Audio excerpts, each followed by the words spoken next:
Hello my fellow farmers. I have a special treat for you today. We're checking out Moonstone Island in celebration of its release on Nintendo Switch, but it's also available on PC. A big thanks to Raw Fury for kindly sponsoring today's video. I've had my eye on Moonstone Island for a while now, and I am so pleased to be finally trying it out. Now, what is Moonstone Island? Moonstone Island is a creature collecting life sim set in an open world with hundreds of islands to explore, where players can make friends, brew potions, collect spirits, and test their strength in card-based encounters to complete alchemy training. So without further ado, let's jump right into some gameplay. Our adventure starts on the farm, where father is already waiting out in the fields. He taught me how to harvest my crops, get seeds, and dig holes. He says it's all to prepare me for an upcoming journey, so at least I'll have enough snacks for the road. He gave me my mother's medallion and let me in on his greatest secret. The medallion opens a portal to another dimension, where he's been raising spirits to keep me safe on the road.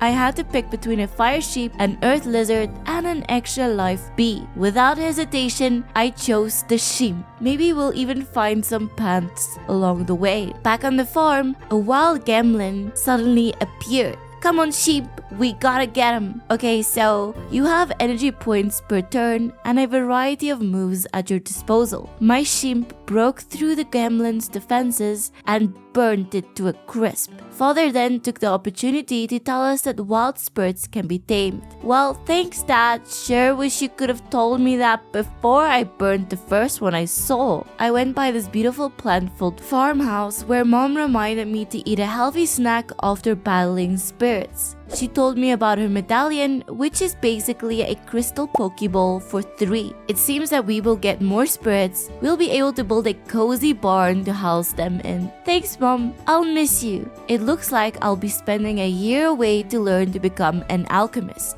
After a tearful goodbye and some final words of advice, I headed out into the wide world on my trusty broom. It started to get dark when I made a crash landing in some random field and dropped all of my stuff too. Having just started my journey, I wasn't about to let this get me down. I looked around for everything before in a classic Easy Lily move, pausing out at 2 a.m. I guess some things never change. I was found by a kind girl who offered her spare room to get me back on my feet. Her name is Osono and she's basically the Gus of this island. She gave me a blueprint to craft a cell crate and pointed me towards the mines and dungeons to find some loot. I saw a potential friend and we immediately planned a beach date. I started exploring the cute looking island while vibing to the beautiful soundtrack. When I found a talisman, Shimp is gonna love this. I saw a snazzy looking green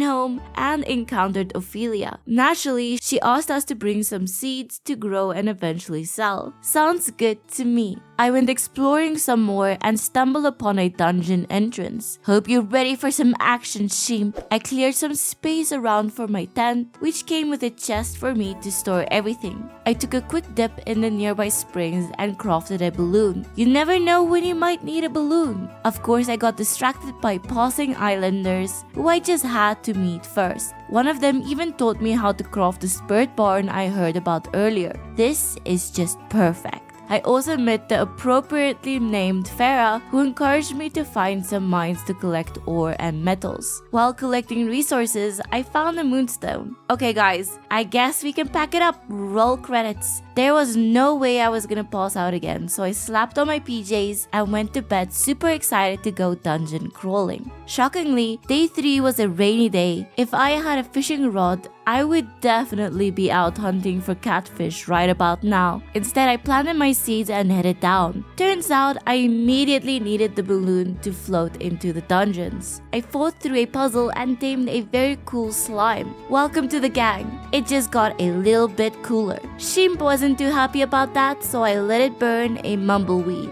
Suddenly, a super strong guardian appeared, at least 3 levels above Shimp.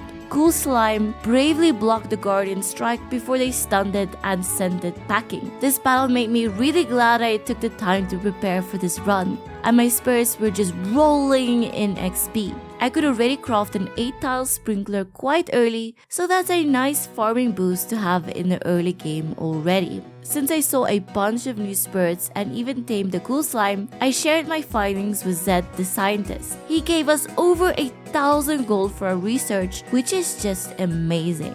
While checking out the beach for my date, I ran into Tobin the fisherman. Nice hat, gimme. Now we know where to begin our rare catches. I can't wait to try the fishing in this game. Kiana and I had a super fun time chilling out on the pier. She kinda left the date early, but I went to bed feeling good for trying to make new friends in a strange new environment. I took the time to admire a gorgeous view of clouds and distant floating islands. This was the point where the game truly started to hook me, and I felt the excitement of the many different magics and foes I would have to conquer on my way to becoming a master alchemist. Shimp gained health and power, as well as an incredible new 18 damage fire attack. Cool Slime had some cool new moves as well, so I can't wait to see them in action again. With the first island explored, I grabbed my trusty balloon and jumped into the unknown. I landed on a maze of an island, which me and my spirits explored until meeting a magic man. He's very literally lost his memory, and I gave a shot of it that I already found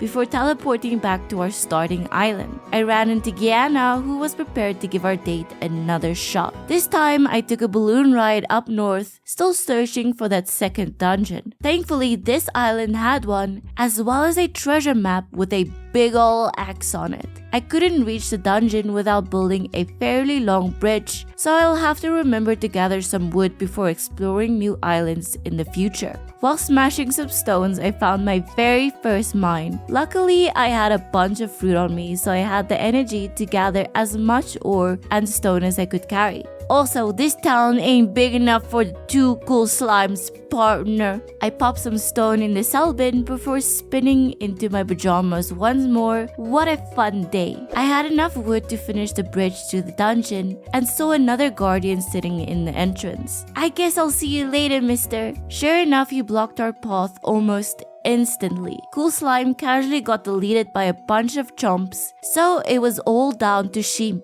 It staggered the Guardian twice before reducing it to a smoldering heap. Shimp for the super clutch win. Damn, Cool Slime really took those chumps for the team. I found a cute little dust sprite, and after offering it a flower, we got a new addition to the group. We ended the dungeon with another permanent stamina increase, which is actually an awesome reward for clearing a stage. Especially in a game where you do a lot of exploring, because this is really gonna stack up nicely later. I came across an island to the south that appeared to contain much stronger spirits. I haven't quite mastered the combat at this point, but I also haven't died yet, so a stronger challenge was definitely needed. Even the glowy eyes of this guardian seemed more intimidating than usual. Sure enough, I ran into a trio of seriously looking frogs. Seriously cute looking, that is. Cool Slime bravely sacrificed itself again for Shimp's protection, and our low-level sprite could not survive the frog's poison either. Shimp finished them off,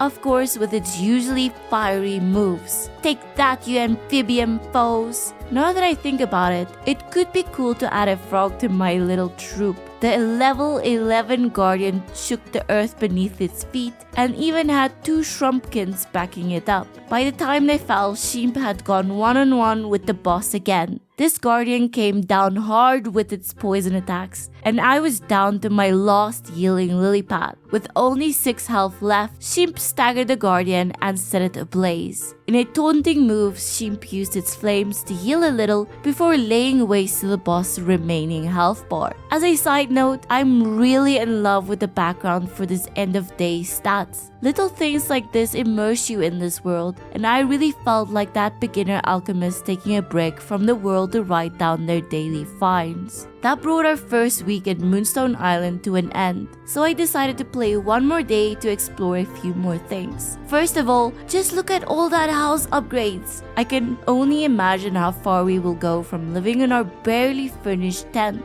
I also had to try some fishing, which is certainly one of the more unique fishing games out there. It looks like fishing will be fun to master. I decorated the tent's interior with the basic structures I've collected so far, and it looks much cozier already. I took a lost balloon ride east where I found a beach island. I'm really loving how the biomes of the first island are being reflected in the environments of the archipelago. I'm gonna end our look at Moonstone Island here. Thanks again to Roar Fury for sponsoring today's video. I've been getting recommendations to play this game forever, but I always vaguely imagined something like Pokemon with a little bit of farming sprinkled in between. I could not have been more wrong. Moonstone Island feels like its own whole universe, which is a seemingly infinite amount of islands to explore in each direction. If you made it this far, you're an absolute star. I'll be playing more Moonstone Island in the future, so subscribe if you want to see 100 days